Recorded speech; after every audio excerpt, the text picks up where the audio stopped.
Mr. President, The senator from Kentucky. this impeachment is nothing more than a partisan exercise designed to further divide the country.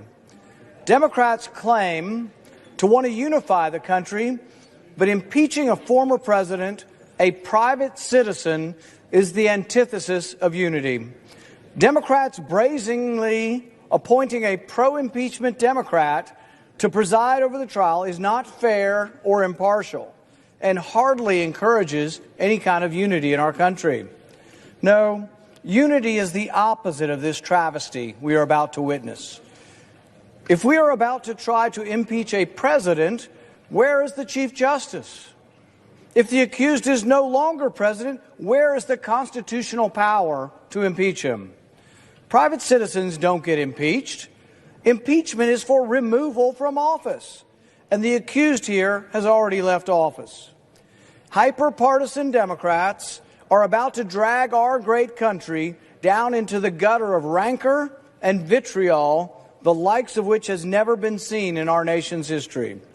Instead of doing the nation's work with their new majorities in the House, the Senate, and the executive branch, Democrats are wasting the nation's time on a partisan vendetta against a man no longer in office. It's almost as if they have no ability to exist except in opposition to Donald Trump. Without him as their boogeyman, they might have to legislate and to actually convince Americans that their policy prescriptions are the right ones. Democrats are about to do something no self-respecting senator has ever stooped to. Democrats are insisting the election is actually not over, and so they insist on regurgitating the bitterness of the election. This acrimony they are about to unleash has never before been tried. Why? Because calmer heads have typically prevailed in our history and allowed public opinion to cast blame where blame is deserved. This sham of an impeachment will ostensibly ask whether the president incited the reprehensible behavior and violence of January 6th, when he said, "I know everyone here will soon march to the Capitol to peacefully and patriotically make your voices heard." Peacefully and patriotically, hardly words of violence. But what of Democrat words? What of Democrat incitement to violence? No Democrat will honestly ask whether Bernie Sanders incited the shooter that nearly killed Steve Scalise and volunteer coach. The shooter nearly pulled off a massacre. I was there because he fervently believed the false and inflammatory rhetoric spewed by Bernie and other Democrats, such as the Republican health care plan for the uninsured is that you die. As this avowed Bernie supporter shot Steve Scalise, nearly killing him, and shot one of our coaches and 2 or 3 of our staff, he screamed, "This is for health care." Ask me or anyone if that's incitement. No Democrat will ask whether Cory Booker incited violence when he called for his supporters to get up in their face of Congress people, a very visual and specific incitement. No Democrat will ask whether Maxine Waters incited violence when she literally told her supporters, and I quote, that if you see a member of the Trump administration at a restaurant, at a department store, at a gas station, or any place, you create a crowd and you push back on them. Is that not incitement? My wife and I were pushed and surrounded and screamed at by this same type of mob that Maxine likes to inspire. It's terrifying to have a swarm of people threatening to kill you, cursing at you, and literally holding you hostage until police come to your rescue. That night we were assaulted by the crowd. I wasn't sure if we'd survive even with the police protection. But no Democrat has ever considered impeaching Maxine for her violent rhetoric. In fact, Republicans, to our credit, have never once thought it legitimate to formally censor or impeach these Democrats. No Republican has sought to use the government to hold these Democrats responsible for Antifa and Black Lives Matter violence that has consumed our cities all summer. resulting in over $1 billion of destruction, looting, and property damage. Not one Republican said, oh, let's impeach the Democrats who are inciting this, because it would be ridiculous. Many on the Democrat side of the aisle cheered them on. Kamala Harris famously offered to pay the bill for those who were arrested.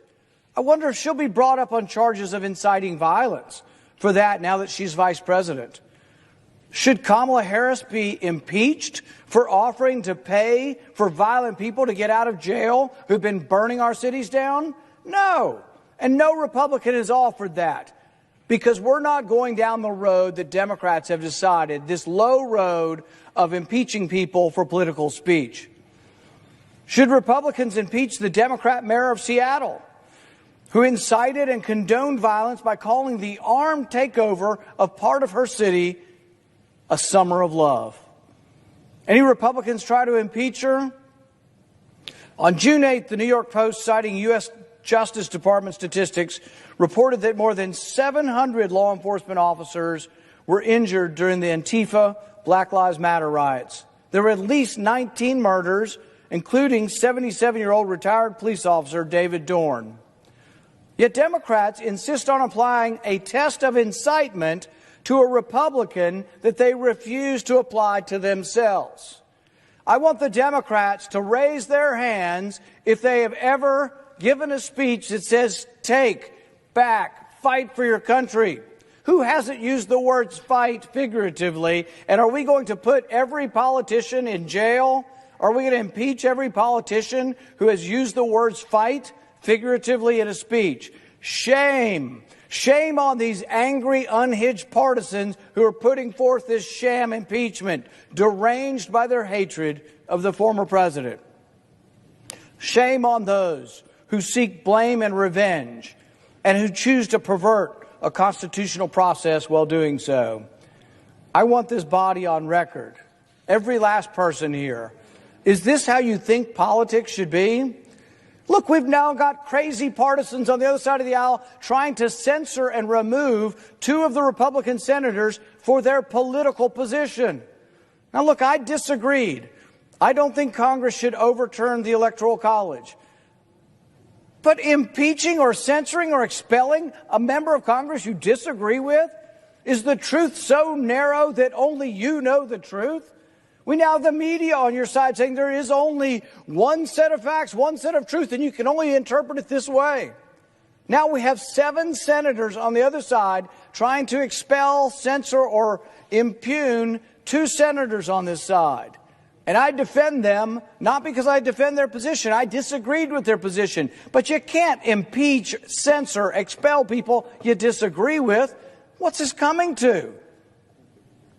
In a few minutes, I will insist on a vote to affirm that this proceeding we are about to enter is unconstitutional, that impeachment of a private citizen is illegal and essentially a bill of attainder, and that no sense of fairness or due process would allow the judge in the proceeding to be a partisan Democrat already on favor of the impeachment. A sham, this is, a travesty. A dark blot on the history of our country.